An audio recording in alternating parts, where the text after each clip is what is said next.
स्वामी दाता दयाल की दया। राधा स्वामी सहाय। राधा स्वामी।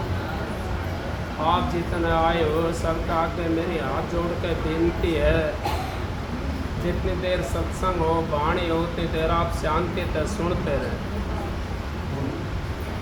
भाई परम संत हजूर तारा सिंह जी उन्होंने तो सत्संग किए, सभी गाने भी बनाए, और वो तो एक शहंशाहों के शहंशाह, हम उनको समझ नहीं सके क्योंकि सतगुरु को समझना बड़ा कठिन काम है। सतगुरु को तो हम बाद में समझेंगे, लेकिन एक साधु को समझना भी बड़ा कठिन काम होता है। सतगुरु तो बहुत ऊंची चीज़ होती है। भाई ने शब्द गाए और सभी ने अपने अपने हिसाब से शब्द बनाए हुए हैं और सभी ने गाए, लेकिन हमें एक बात समझ में हमारे नहीं आ रही। कौन सी बात? सब कहते हैं अब परमात्मा परमात्मा, लेकिन परमात्मा है कहाँ? परमात्मा कौन सी जगह है? कोई कहीं बता रहा है, कोई कहीं बता रहा है, लेकिन परमात्मा तो आपके पास में है। वो परमात्मा इस अंदर के अंतर है। भाई ने शब्द गाया था अंतर्मुखी साधन करना। जब हम अंतर्मुखी साधन करते हैं तो हमारा जामन मरण खत्म हो जाता है, और जब तक हम बाहरमुखी में रहते हैं, जब तक तो ऐसे है जैसे जमींदार होंगे यहाँ डोड़े का ऊपर घाटा जोड़ देना, क्योंकि बाहरमुखी जो साधन है हमारे को बाहर ले जाता है। अंतर्मुखी जो साधन होता है वो परमात्मा से मिलाता है। संत महात्मा कहते हैं, मैं नहीं कहता इस बात को, संत महात्मा कहते हैं शब्द धरती शब्द आकाशा शब्द शब्द भयो प्रकाशा सारा सृष्टि शब्द विराज नानक शब्द शब्द घटाच है। अब जितना पसारा सारा शब्द का है, उस शब्द को हम कहाँ ढूंढेंगे? कौन सी जगह ढूंढेंगे? किस जगह पे वो राम बैठा हुआ है? नहीं ढूंढ सकते हम उसको। तो इस करके संतों ने महात्माओं ने साधन करके और उन्होंने अपने अंतर के अंदर बताया है अंतर्मुखी साधन करना। जब तक हम अंतर्मुखी साधन नहीं करेंगे, जब तक हम परमात्मा से नहीं मिल सकते, क्योंकि अंतर्मुखी साधन के अंदर थोड़ा जोर पड़ता है, और बाहरमुखी साधन होता है ना, उसके लिए इतना जोर नहीं पड़ता। हम हजारों किलोमीटर जाते हैं, कई के दिन तो हमारे को पहुंचने लग जाते हैं वहाँ पे। तो बाहरमुखी हो है ना वो तो साधन, और फिर वहाँ जा कर के कोई कितनी कोस की परिक्रमा लगा रहा, मैं नहीं कह रहा परिक्रमा लगाने गलत है, किसी का भाव उस जगह नहीं जाए। मैं परिक्रमा भी हमारे काम की चीज़ है, लेकिन उससे हमारा अंतर्मुखी साधन नहीं बन सकता। हम परमात्मा से नहीं मिल सकते। परमात्मा से हमने अगर मिलना है तो थोड़ा सा टाइम लगता है, ज़्यादा टाइम नहीं लगता परमात्मा से मिलने के लिए। 4 वेद 6 शास्त्र में बात लिखी है, दो बात लिखी हुई है। अब सुख दे सुख होता है, दुख दे दुख हो। अब सुख हम देना शुरू कर दें तो हमारे को सुख प्राप्त हो जाएगा, और दुख देना शुरू कर देंगे तो हम अंतर्मुखी साधन नहीं कर सकते। सुख जब हमारे को होगा तो हम आराम से परमात्मा की भक्ति कर सकते हैं, लेकिन इतना सुख भी नहीं होना चाहिए जो मैं समझ नहीं पाऊंगा। इतना सुख अगर होगा तो हम तो फिर ऐसा आराम के अंदर लगे रहेंगे, फिर परमात्मा की भक्ति कौन करेगा? उस ऐसा आराम के अंदर रहते हुए और अगर हम परमात्मा की भक्ति करते हैं तो हमारा जामन मरण खत्म हो जाता है। और इसी जन्म में भाई ने शब्द पहले एक चौपाई बोली थी, एक जन्म गुरु भक्ति, जन्म दूसरे नाम, तीजे में मुक्ति पद, चौथे में निजधाम। अब किसने कही है? ये संत महात्माओं ने कही है बात। एक जन्म गुरु भक्ति, लेकिन हमने तो क्या कर लिया, उसको घटाना दूसरी जगह शुरू कर दिया। कौन सी जगह? हम तो ये सोचते हैं एक जन्म लेंगे तो इसमें तो गुरु भक्ति होगी हमारी, फिर दूसरा जन्म हमारा होगा तो उसमें हमारे को नाम मिलेगा, फिर तीसरा जन्म होगा तो उसमें हमारी मुक्ति पद मिलेगा, फिर चौथा जन्म होगा तो हमारे को निज धाम मिलेगा। लेकिन ऐसा नहीं है। संत महात्मा ने क्या कह दिया? आम आदमी, आम जीव, वो जब तक अपने अंदर अच्छे विचार नहीं प्रकट करेगा, अच्छे विचारों को अपने अंदर धारण नहीं करेगा, जब तक उसकी वो एक जन्म नहीं हो सकता। वो तो उसके अंदर है 84 के अंदर। जन्म तो उसका शुरू जब हुआ, जब उसने अच्छा विचार धारण करा, उसको कहते हैं एक जन्म गुरु भक्ति। जब दोबारा तुम्हारे को नाम मिल जाता, अच्छे विचार तुम्हारे हो गए और फिर आपको नाम मिल गया, वो आपका दूसरा जन्म है। अब आप अंधेरे से प्रकाश के अंदर चले गए, आप उस ज्ञान के अंदर चले गए। बाकी उससे पहले तो आपके पास में अंधेरा था। उस अंधेरे से जब ज्ञान में आप पहुंच गए तो आपका दूसरा जन्म होगा। तीसरा जन्म जब आपको नाम लेकर के और जो साधन अभ्यास करोगे और जब अंतर के अंदर आपके 10वें द्वार के ऊपर आपकी जीवात्मा सुरत जब यहाँ पे पहुंच जाएगी और आपको प्रकाश शुरू हो जाएगा, तो क्या कहिए? तीजे में मुक्ति पद। अब हम मुक्ति पद पे पहुंच गए। जब हमारे यहाँ प्रकाश शुरू हो जाएगा, इतने मुक्ति मत समझो। सब कहते हैं अब मैं तो मुक्ति में चला गया, मैं तो मुक्ति में चला गया। नहीं, मुक्ति नहीं है। मुक्ति तो आंखों से ऊपर जाकर है। नीचे तो हमारा क्या है? नीचे तो संसार है। आंख खोलते हैं, संसार दिखाई देता है। उस संसार के अंदर नहीं, हमने उस मुक्ति पद के अंदर जाना। तीसरा जन्म हमारा, चौथा जन्म निज धाम। जब अपने सतगुरु से हम मिल के जा करके अंतर रूपी सतगुरु से, तो यूं समझो उस निज धाम के अंदर जाके मिल गए। हमने अपना तार जो था, ये बिजली वाला तार, उस ट्रांसफार्मर में लगा दिया और हमारा वो तार लग गया उस ट्रांसफार्मर में, तो उसमें बिजली आएगी तो हमारा बल्ब चसेगा, उसमें बिजली नहीं होगी तो हमारा बल्ब नहीं चसेगा। हमने वो तार लगा दिया चौथे में निज धाम। इसी करके इसी जन्म के अंदर जीव का चारों जन्म हो जाता है। भरम में मत रहना। मेरे गुरु ने कोई भरम नहीं छोड़ा। भाई ने शब्द कहा था, गुरु का गुरु तो संत जो होते हैं भरम को तोड़ देते हैं। भरम कहाँ टूटता है हमारा? नाच गानों में भरम नहीं टूटेगा, मंदिर मस्जिद में जाकर के भरम नहीं टूटेगा। भरम तो आपका सत्संग के अंदर जाकर टूटता है। अगर कोई सत्संगी हो तो, नहीं तो सारी दुनिया कहती है और सब कहते हैं, लेकिन भरम हमारा सत्संग के अंदर जाकर टूट जाता है। उस भरम को तोड़ने के लिए संत महात्मा अवतार लेकर के आते हैं, अवतार धारण करके आते हैं, और उनको संत कहो चाहे राम कहो, वो भरम हमारा तोड़ देते हैं। जब तक हमारा भरम नहीं टूटता, जब तक हम छठे चक्कर के ऊपर नहीं जाएंगे, अंतर्मुखी नहीं देखेंगे।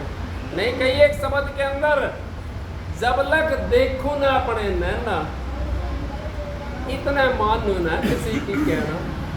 किसी की बहन को नहीं मानूं जब तक मैं अपने नैनों से नहीं देखूं। अब नैनों से कब देखेंगे?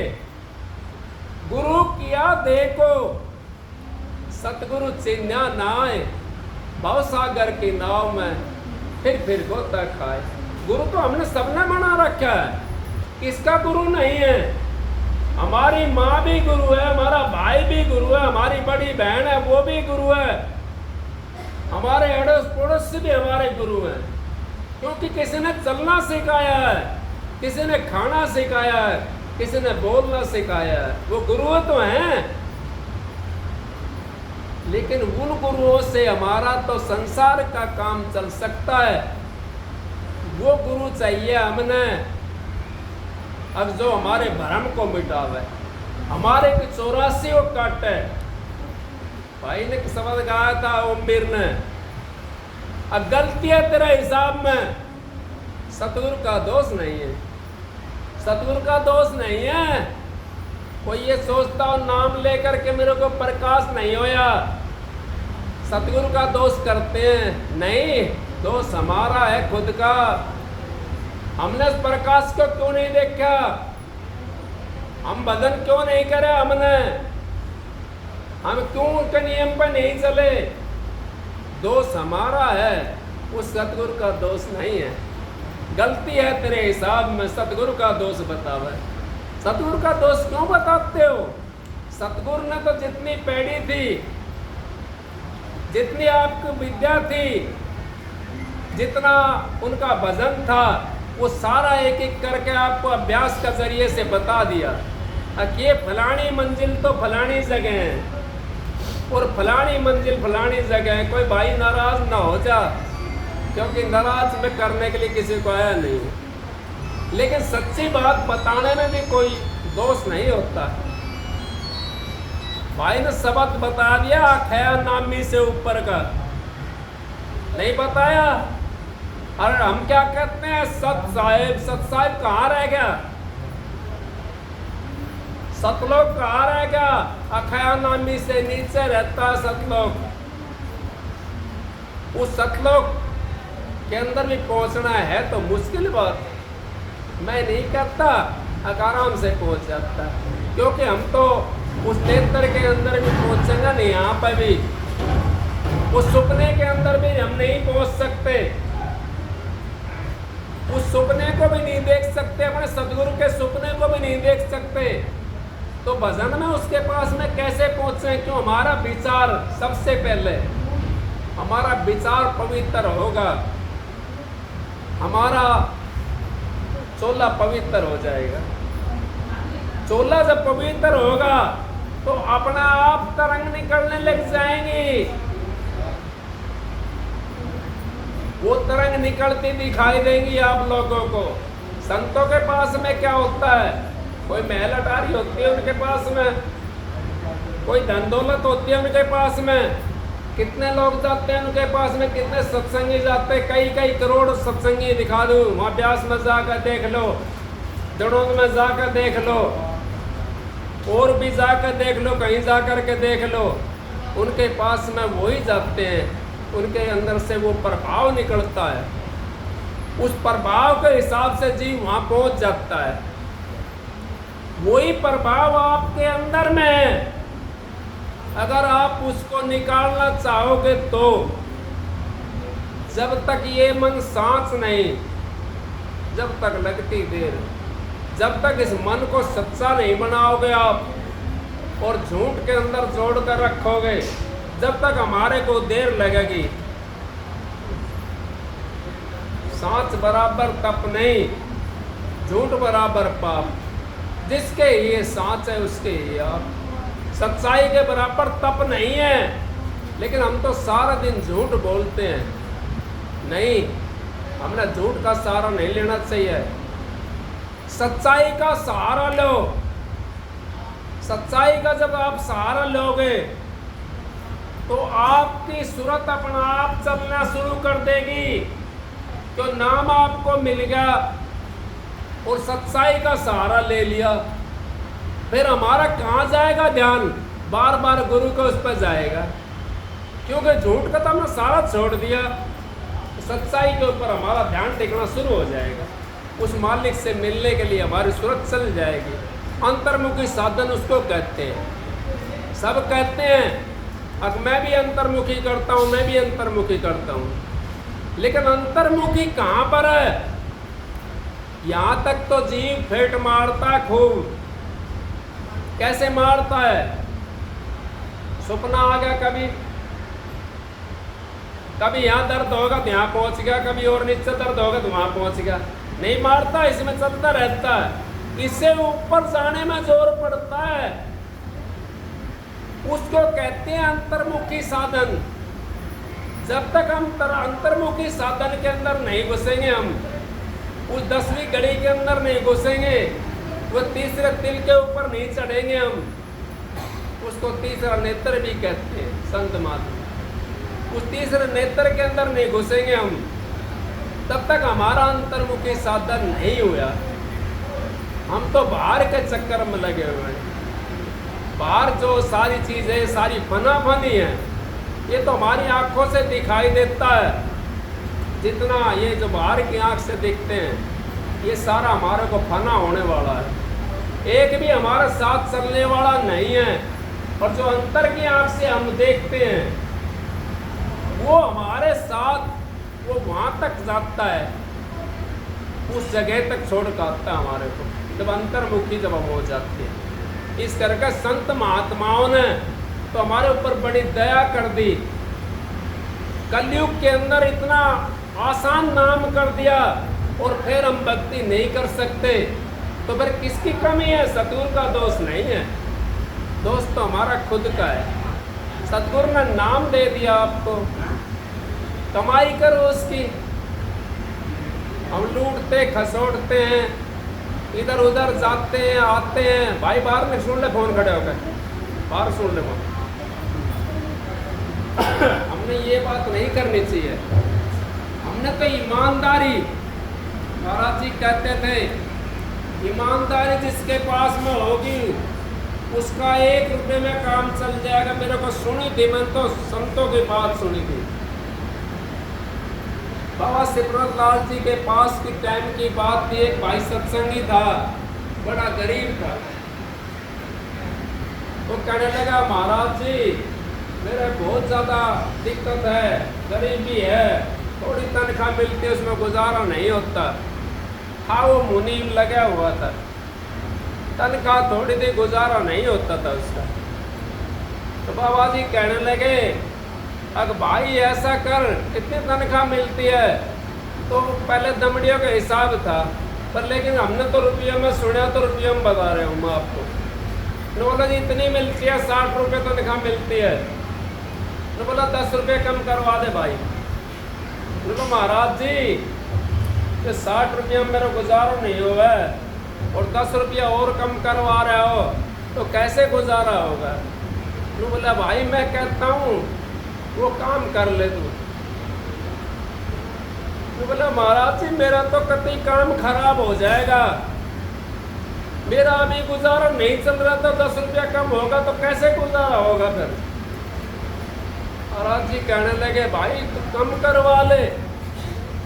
उसने कम करवा लिया। गुरु का कहना मानना, जो गुरु का कहना मानता है ना, जो गुरु वचन पर डट जाता है, उसने मुक्ति की चिंता नहीं है, उसने भजन की चिंता नहीं है। मैंने तो सुना है यहाँ पर हमारा गांव के अंदर एक बहन जी ने नाम ले रखा था और आदमी ने ले नहीं रखा था। तो नू कहती वो उसी घरवाली, फलाने के चाचा तुम भी नाम ले लो, भगवान उतर के आ रहे हैं। महाराज जी के लिए यूँ कहती थी वो, अब भगवान उतर के आ रहे हैं। वो कहता अब मैं तो तेरा ही खटुल्ला पकड़ करके चला जाऊंगा। बड़ा सज्जन आदमी था, भोला आदमी था। कुदरती मालिक की ऐसी मौज हुई, उसने पहले जाना पड़ गया आदमी ने, और वो बाद में गई। पहले कह रहा है कि ये आ गया महाराज जी तेरा, देख मेरे लेने के लिए आ गया, विमान लेकर के, देख कितनी बड़ी गाड़ी लेकर आया, और मैं जा रहा हूँ तो रह जा। क्या था उनका? भजन करने से पहुंचता है कोई आदमी ऊपर? नहीं, अपना जब आप सच्चाई इस मन के ऊपर आपके पास में होगी, आपका विचार पवित्र होगा और नाम आपके पास मिलेगा, तो आपका तो 24 घंटे भजन बनता है। कोई ऐसी घड़ी नहीं है जिसके अंदर आपका भजन नहीं बनता हो, और वो घड़ी है जिसके अंदर आपका भजन नहीं बनता तो अशुभ घड़ी है, वो शुभ घड़ी नहीं है, उसको आप शुभ मत समझो। तो इस करके कहने लगे महाराज जी मेरा काम नहीं चलेगा। तो बोले भाई कोई बात ना। वो 15 दिन महीना पीछे फिर गया, महाराज जी काम तो नहीं चला। अब तो भाई नहीं चला काम तो 10 रुपया और कम करवा दे। बोला महाराज जी मेरा तो काम सत्यानाश हो जा, कति 10 रुपये पहले काम नहीं चला, 10 रुपया पहले कम करवा दिया और 10 रुपया आप कम करवा रहे हो, तो मेरा तो काम नहीं चलेगा। मतलब भाई मैं कहता हूँ अपना काम कर ले इस तरीके से। वो 10 रुपया और कम करवा दिया, उसका थोड़ा सा कुछ काम ऊपर न चला। तो बोला महाराज जी ज़्यादा तो नहीं लेकिन गुजारा लायक ठीक है, महीना पीछे पहुँचा वो। तो बोला था बस 10 रुपया और कम करवा दे, 10 रुपया और कम करवा दे, उसकी आधी तनख्वाह करवा दी बेचारा, आधी तनख्वाह करवा दी। फिर महीना पीछे पहुंचे वो, कहने लगा भाई पानी अब नहीं भाई 1 घंटा बाद। बच्चों भाई नू नहीं, आधा घंटा बाद। तो बोला महाराज जी ये काम बढ़िया चला मेरा। तो बोला तो भाई ठीक है अपने मौज ले और मालिक का नाम सुमरण करेगा। हम तो क्या करते हैं, तो तनख्वाह की बात आ गई थी, मालिक की कोई मौज थी, भाई था कोई, तो कहने लगा मैं फलानी जगह चला जाऊँ। भाई नहीं जाना, वो मालिक की दया थी, उसने पूछना था मैंने बताना था उसके लिए, वो बच गया उससे। हम बच जाते हैं संत महात्माओं के शरण में जा कर के अपना उद्धार कर लेते हैं। जो नहीं समझता ना वो तो पहले भी ऐसा है था और बाद में भी ऐसा है। जब तक मन साथ नहीं तब तक लगती देर। अगर हमारे मन के ऊपर जब तक सच्चाई नहीं धरेंगे, उस नाम का सुमरण नहीं करेंगे, उस अंतर्मुखी के अंदर नहीं जाएंगे, जब तक हमारे को देर लगती है, नहीं तो हमारे को देर नहीं लग सकती। क्योंकि सद्गुरु हमारे पास में, नाम हमारे पास में, उस नाम को, उस आत्मा को परमात्मा से मिलाना, उस सूरत को शब्द से मिलाना है, वो अंतर्मुखी साधन है। ये अंतर्मुखी साधन नहीं है। अगर भाई हम चले गए, थोड़ी देर तबले बजाए, थोड़ी देर ढोल मंजीरे बजाए और अपने भाई थोड़ा सा आनंद लिया, चल भाई भाई होगा काम। वो अंतर्मुखी कहाँ है? वो तो आप बाहर मुखी हो गए, 12 मुखी, 12 मुखी में नहीं 12 मुखी हो गए। उस 12 मुखी में नहीं रहना। 12 मुखी के अंदर जो रहता वो साधन नहीं कर सकता, और जो एक मुखी हो जाता है वो साधन कर लेता है। इस करके संत महात्माओं ने, कबीर साहब पहले चलवाते, घड़वा उड़वा नहीं बजवाते, पहले बजवाते, उनके इलाके से शुरू हो जाता घड़वा बाजना, और कितने ढोल मंजीरे बाजने शुरू हो जाते उनके आगे से। लेकिन एक तारा रखा था उन्होंने, कबीर साहब ने, फिर वही एक तारा राधा स्वामी के अंदर चलता हुआ है स्वामी जी महाराज के आगे से, आगरा से। और आज स्वामी जी महाराज का जन्मदिन है। ये तो मालिक की कोई मौज थी, मेरे को तो पता भी नहीं था, लेकिन वो पिछले हफ्ते ये तय हो गई थी भाई उस दिन का भंडारा करेंगे इतवार का। हमने नहीं पता था स्वामी जी महाराज का जन्मदिन, तो उनके हिसाब से अभी आज अच्छा मौका था। ये मालिक की मौज थी, जो करवाने वाला होता है वो अपना आप करवा लेता, हमारे करने की जरूरत नहीं होती। हम तो सोचते हैं हम करते हैं, नहीं, हम कुछ नहीं कर सकते, करवाने वाला कर लेता है। और जिससे करवाना है ना वो भाई अपना आप कर देते हैं, कहने की जरूरत नहीं। भाई देख पता कहाँ से आ रहे हैं, तो सारे बढ़िया अच्छे विचार हैं इनके, और पवित्र सत्संग में आकर के कोई भी खाली नहीं जाता। और जो खाली जाता है ना, जो ये देखता है यहाँ क्या कमी है, इसमें क्या कमी है, कमी मत ना देखो, उसका एक गुण है ना अच्छा, उस एक गुण को ले जाओ, 1000 गुण आगो गुणों को छोड़ दो बस। एक गुण को ले जाओ, उसका एक तो अच्छा मिलता होगा किसी में। हर इंसान के अंदर एक अच्छा गुण होता है। रावण के अंदर भी एक अच्छा गुण था। अगर दिन में चले जाते रावण की नगरी में हनुमान, तो कदे भी लूज पॉइंट नहीं देता वो जाकर के, क्योंकि वहां तो सारे पाठ पूजा करने वाले थे। वो तो राक्षस कद बनते थे, उस समय बनते थे, रात के समय राक्षस बन जाते थे। इसी तरीके से इंसान का एक गुण होता है अच्छा, चाहे हजारों गुण अवगुण हो, लेकिन एक गुण अच्छा होगा। हमने अवगुण नहीं देखना उसका। अवगुण देखते रहेंगे तो अवगुण हमारे अंदर आते रहेंगे। दुर्योधन ने घृणाएं तो बोई थी, अपने भाइयों से विपरीत होकर के घृणा बोई थी। उसको लोग बाग घृणा से देखते हैं, हमारा जैसे आप जैसे घृणा देखते हैं कि भाई इसने सारा कुल खपवा दिया। नहीं खपवा दिया। इसी तरीके से हम घृणा ना बोए। कोई कैसा है वो अपना करे हुआ का अपना अपने डबोकेगा, लेकिन हमने अपना अच्छा, अपना विचार हमने पवित्र करना है। कितना पवित्र करना है, उसके लिए हमने क्या सौदा लेना है, वो सौदा इकट्ठा कर लो। कौन सा? निर्मलता लानी है हमने अपने अंदर में। जब निर्मलता हमारे अंदर में आ जाएगी और प्रेम अपने अंदर में जग जाएगा, तो सारा सौदा बन गया।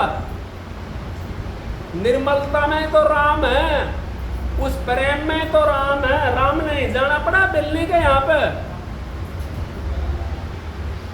मतंग ऋषि ने बता दिया, अब तेरे घर पर राम आऊंगा। गुरु था उसका मतंग ऋषि दिल्ली का।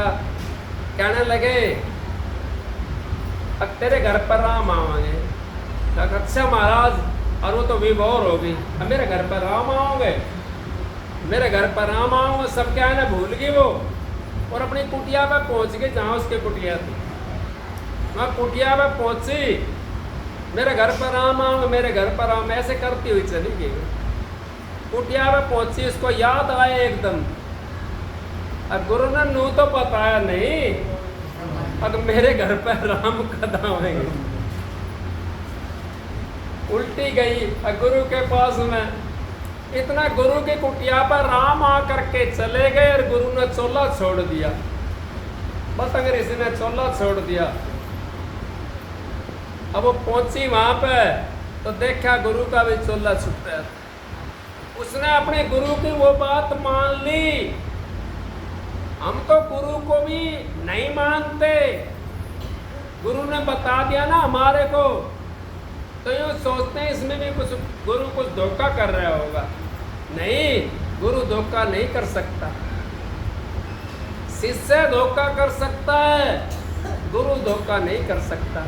गुरु तो गुरु ही होता है। और माता जी ने अपना वो मंत्र अपना लिया। अगर गुरु ने बताई थी तेरे घर पर राम आवांगे, सुबेरा बेर तोड़ने के लिए जावा, फूल तोड़ के लावा, अपना घर का दरवाजा रास्ता में बिछाओती चली जा।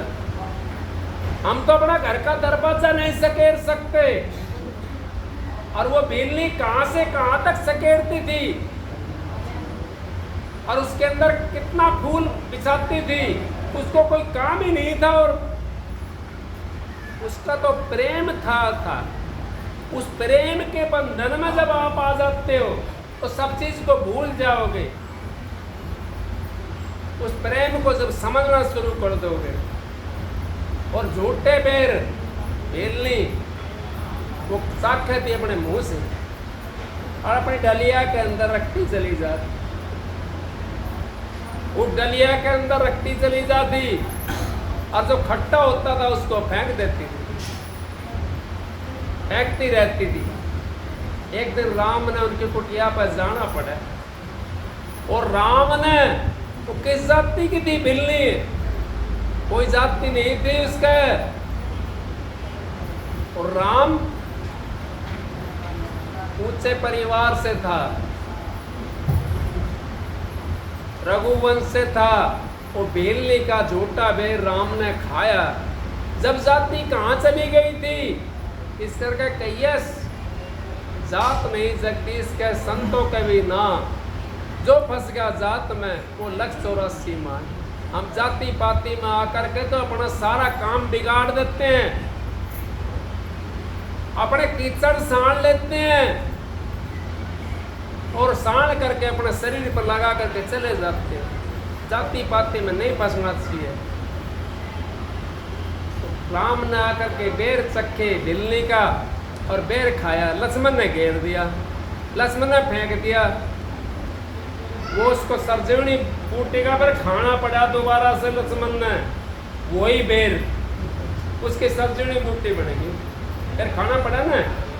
हाँ, तो इसी करके हमने वो प्रेम, अथा प्रेम था उस बेलने का, उस प्रेम के कारण राम ने जाना पड़ा।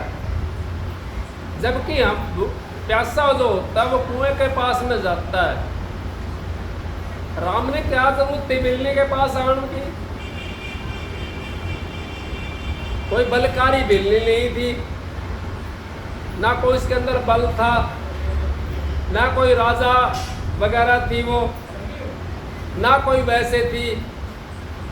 उसके अंदर तो एक प्रेम था, उस प्रेम के कारण राम ने वो बेलने के जाना पड़ा। जब कहिए ना बेलने ने राम और बेलने, राम ने बेलनी मीठे लागे तेरे बेर, बेलनी मीठे लागे तेरे बेर। रामचंद्र ने रुच रुच खाए, रामचंद्र ने रुच रुच खाए, लक्ष्मण ने दीने घेर बेलनी मीठे लागे तेरे बेर, बेलनी मीठे लागे तेरे बेर। देखो कितना प्रेम उसने बरसाया, उस प्रेम को आप कौन से आंचल में समेटोगे? उसके लिए क्या चीज बना कर लाओगे? उसके लिए एक हमने अपना मन बनाना है। उस मन के आंचल के अंदर लपेट लो उसको, शिक्षा ले लो उससे, बेलनी से। वो तो अधम जाति की अधम नारी थी और उसको इतना ज्ञान था, और हमारे पास तो मनुष्य 16 मिला हुआ है, पूर्ण शरीर है हमारा और ज्ञान से भरपूर है, फिर भी हमारे अंदर वो प्यार नहीं है। एक सत्संगी से नो नहीं कह सकते हम आजा भाई बैठ पानी पी। तो क्या सत्संगी हम, क्या मनुष्य है? हमने तो मनुष्य का फर्ज भी नहीं निभाया, सत्संगी का तो बाद में निभाएंगे। महाराज जी परम संत हजूर ताराचंद जी ये कहते थे, अब भाई 3 चीज मोल नहीं लानी है। कौन सी? आ बैठ पी पानी, ये 3 चीज मोल नहीं लानी। आ जा भाई बैठ जा पानी पी भाई, ये तीनों चीज कोई सी मोल नहीं लेनी हमने। जब हमारा इतना पवित्र विचार हो जाएगा तो हमने परमात्मा, फिर हमने टोना शुरू कर देगा। अब तो हम परमात्मा टोने की कोशिश कर रहे हैं, फिर परमात्मा हमारे को टोएगा। कौन से कोने में बैठा है वो कहाँ बैठा है? वो फिर परमात्मा हमारे को टोना शुरू कर देगा। जब तक हमारे को परमात्मा नहीं टोएगा, जब तक हमारे विचार पवित्र नहीं होंगे और तेरा मेरी में फंसे रहेंगे, हम तो यूँ सोचते भाई इसका क्यों चला जा, इसका क्यों चला जा। नहीं, हमें सबका जाना चाहिए, चाहे कैसा भी है, उसका भाव कैसा है, एक बार जरूर जाओ उसके पास। तुलसी साहब ने कह दिया, आए का आदर करे चलत न वावे शीस, तुलसी ऐसे मित्र से मिलना विश्व बीस। आए का आदर नहीं, चलते का नहीं सने, तुलसी वा घर मत जाइए, चाहे कंचन बरसे में, चाहे उसके सोने चांदी हीरा जवाहरात की बरसात होती हो, लेकिन फिर उस घर में नहीं जाना चाहिए। जहाँ अपना आदर होता हो उस घर में ज़रूर जाना चाहिए, चाहे 2 मिनट आधा घंटे का टाइम नहीं है तो 2 मिनट बैठता हो उसके पास, क्योंकि वो आदर करता है इंसान। तो आदर से सही जो काम करता है वो अपनी बाजी को जीत लेता है, और जो अपने आदर को जो छोड़ देता है भाई, वो बाजी हार जाता है। संतों का यही ठिकाना, संतों के पास में यही चीज़ है, संतों के पास में ये अनमोल खजाना है। इसको कोई समझ गया वही मस्ताना है। वो 600 मस्ताना कहो और चाहे भाई 6000 मस्ताना कहो, वही मस्ताना है। नहीं तो कोई भी मस्ताना ना बजो ना समझ रहा, वो फिर मस्ताना कहाँ है? वो तो फिर वैसे ही है भाई, अपना काम कर रहा है, चलो कोई बात नहीं, काम करता है, करता रहने दो, उसने कदे न कदे मालिक उसमें सुमत दे देगा और ठीक हो जाएगा। जब तक हम ऐसा विचार अपना नहीं करेंगे, जब तक हमारा काम नहीं बन सकता। हमने उस परमात्मा से मिलना है। ये मनुष्य सोला बड़ा कीमती है। इसकी कीमत कितनी है? कहता हूँ कह जात हूँ काई बजाऊं ढोल, श्वासा खाली जात है 3 लोग का मोल। एक अगर हमारा सांस बिगर नाम के जाता है खाली, तो 3 लोग के मोल के बराबर जाता है वो। फिर कहिए नाम श्वास श्वास सुमरण करो, वृथा श्वास मत खोए।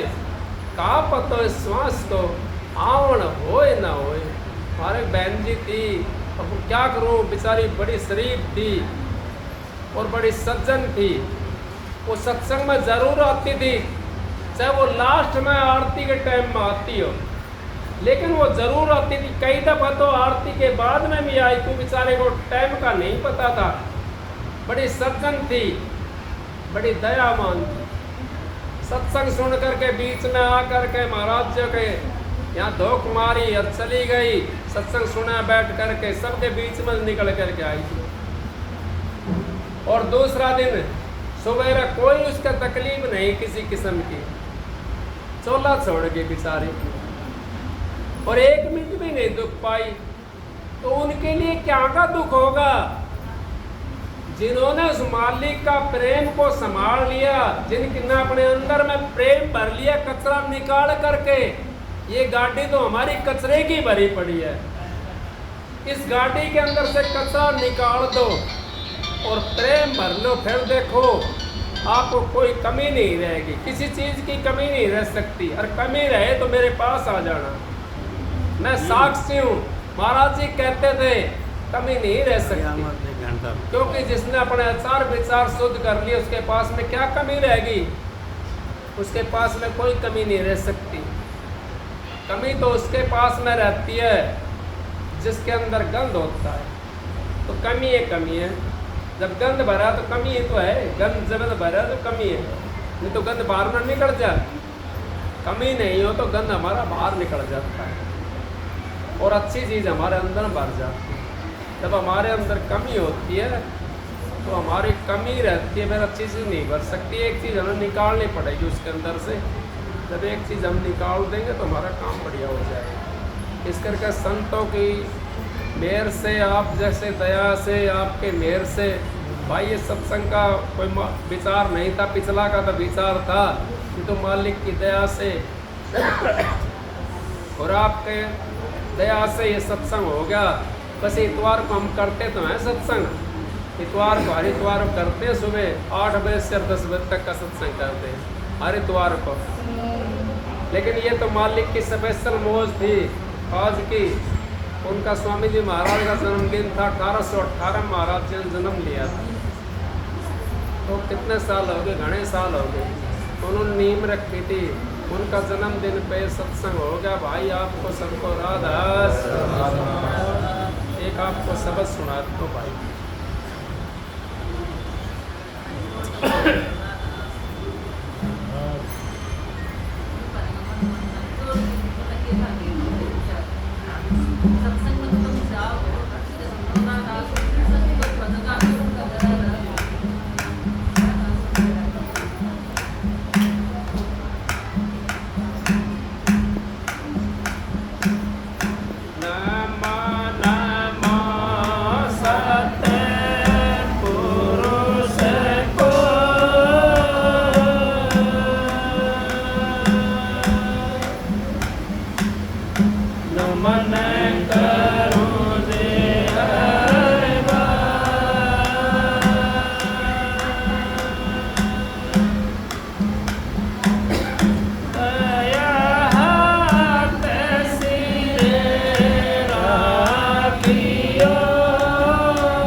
सतगुरु सर जन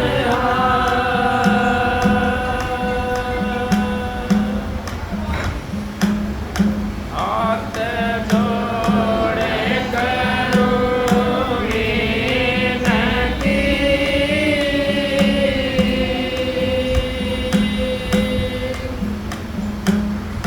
करूं चरण में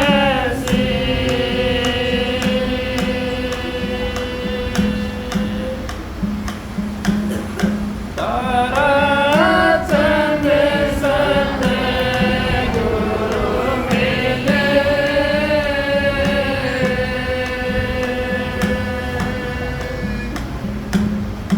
पूरण विश्वामी से गुरु जी मारे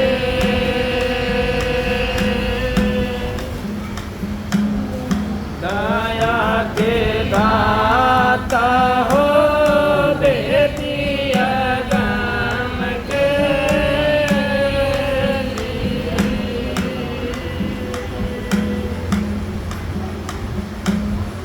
तुम बिन मेरा कौन है दीनों पे नाथ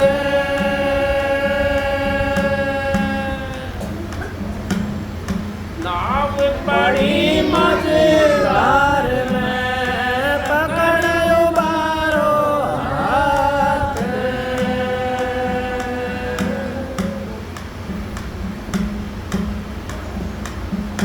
हाथ भाग रे फकीर के कनक कामनी का दाग लाजा मार तो है डलगे बड़ा चिल्लाएगा बड़ा बेवकूफ जो तू ना भाग्या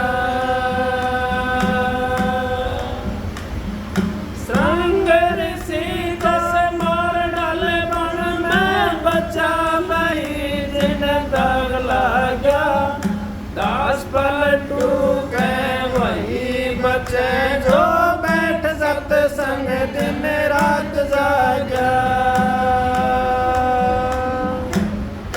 संत हमारे हैं इस हरि नाम से जिस हरि नाम पर चित देव दास पलटू के भया ज्ञान जो तू सुधा रस छोड़ के छाछ पीवे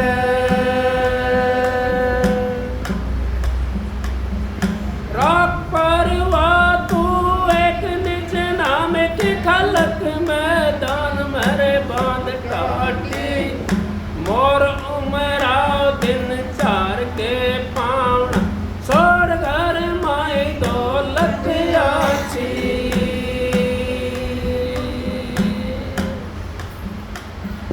पकड़ ले शब्द को जिन्हें तो पैदा किया और चीज होएंगी रे खग माटी दास पलटू कहते संसार गति बिन निज नाम कोई नहीं साथी दास पलटू कहता देख संसार गति बिन निज नाम कोई नहीं साथी अब बिना नाम के कोई साथी नहीं है हमारा क्योंकि नाम सतगुरु की दात होता है सतगुरु हमारे को आके मिलता है खड़ा हुआ और वो हमारा साथी बन जाता है जिसने नाम दिया वो हमारा साथी होता है तो वो हमारे को मिलेगा खड़ा हुआ वहाँ पे तो इस करके सतगुरु की दया से आप सतगुरु से जिन्होंने नाम लिया है सतगुरु को भूलो मत ना सतगुरु को जो भूल गया तो वो तो बेकार हो गया वो तो 84 के अंदर चला जाता है जो सतगुरु को याद रखता है वो हमेशा आबाद रहता है वो कभी मार नहीं खा सकता सतगुरु को जो भूल जाता है वो फिर मार खाता रहता है और कान पकड़ता रहता है अब का ये काम नहीं करूँगा मैं अब का ये काम नहीं करूँगा तो इस तरह के संसार के अंदर हमने ये चीज़ों का ध्यान रखना चाहिए हमने बड़ा मनुष्य चोला मिला बड़ा कीमती चोला है इसकी हमने कदर समझनी चाहिए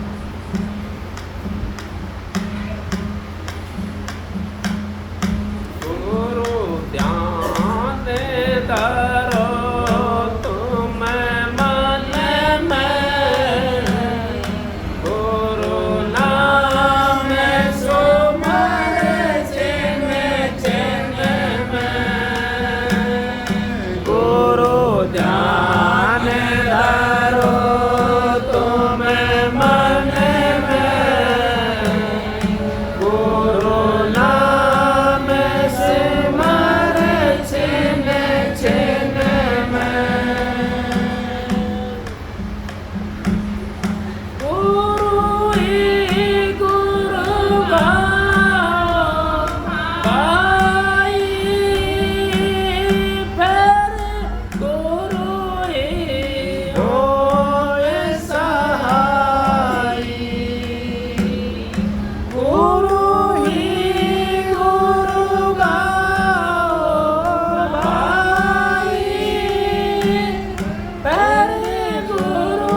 जान धरो तुम मन में, गुरु नाम सुमर छिन छिन में। गुरु जान धरो तुम मन में, गुरु नाम सुमर छिन छिन में। राधा भाई गला कई दिन से खराब हो रहा है मेरा। महाराज स्वामी जी महाराज का बना है वो सब आके गुरु का घट का भेद बता दिया आप लोगों को। जितने जिन्होंने नाम ले रखा है वो अपना ध्यान भजन सुमरण करा करो बैठ करके शांति से, आपका उसमें उद्धार होगा। और अब क्या हमने चोला मिल गया, आगे पता ना मिले कि ना मिले, तो अब का अपना काम बना लो, आगे की बाट मत देखो। आगे के लिए क्यों दुखी होते हो? किसी जन्म के अंदर अपना काम बना लो। यही जन्म हमारा उत्तम जन्म है। अगर इसके अंदर हमारे से भूल हो गई तो फिर हमने 84 में तो नहीं जाना पड़ेगा, क्योंकि आप लोगों ने नाम ले रखा है। लेकिन दुख पाना जरूर पड़ेगा, क्योंकि मनुष्य चोला मिलेगा। आपने इतना ज्ञान है कि चोले के अंदर आकर भी हम कितने दुखी हैं। कोई किसी चीज़ से दुखी है, कोई किसी चीज़ से दुखी है, कोई दूसरे के दुख से भी दुखी हो जाता है। अब इनके उधर स्कूटर पीछे से आकर किसी ने टक्कर मार दी, दूसरा ने मारी ने, अपना तो कोई दुख नहीं था, लेकिन दूसरा का दुख से दुखी होगा। तो ये संसार हमारे को दुखी करने के लिए आया है। तो संसार से निकलने की कोशिश करो। आप अपना पल्ला बोचो और अब का निकल कर चला जाओ। ये थोड़ा समय, एक बार भी अगर आप अंतर में घुस गए तो दोबारा मनुष्य का चोला भी नहीं मिलेगा आपको। उस धाम के अंदर चले जाओगे, राधा स्वामी धाम के अंदर आपको वो मालिक ले जाएगा। क्योंकि हमारा सतगुरु त्रिकुटी से नीचे नहीं उतरता। त्रिकुटी से नीचे तो हमारे जैसे रहते हैं, क्योंकि सतगुरु तो ऊपर रहता है, वो तो ऊपर मिलता है वहाँ पे। तो सतगुरु तो उसको अपना आपने देखना, उस सतगुरु को देखना, उस सतगुरु से मिल गए तो आपका इसी जन्म के अंदर लेखा निपट जाएगा। आगे आपने जन्म नहीं लेना पड़ेगा। अगर सतगुरु से नहीं मिले तो फिर आगे फिर जन्म लेना पड़ेगा, दोबारा मनुष्य का चोला मिलेगा। और किसी घटिया कर्म है तो मनुष्य का चोला नहीं मिलेगा। अभी कोई ये सोच रहा है मैंने नाम ले लिया और मेरा घटिया कर्म है, मैं अपने कर्मों नहीं सुधारूं। जब तक हम अपने कर्मों नहीं सुधारेंगे, चाहे नाम 1 मिनट भी मत भजो, लेकिन कर्म सुधारोगे तो आपको जन्म मिल जाएगा मनुष्य का। अगर कर्म नहीं सुधारे तो मनुष्य का चोला भी नहीं मिलेगा। क्योंकि महाराज जी शब्द बनाया था, मोए प्यारो लागेरी जो मेरे प्रीतम से प्यार करे। तो सतगुरु ने तो वो प्यार लगता है जो उसके मालिक से प्यार करता है, जो शब्द से प्यार करता है वो सतगुरु को प्यार लगता है। और जो शब्द से प्यार नहीं आएगा नहीं सने, तुलसी बाब घर मत जाइए चकंचन बरसे। तो इस करके संतों की दया से, मेहर से, आप लोगों की दया से भाई सत्संग जिसने प्रसाद ना लिया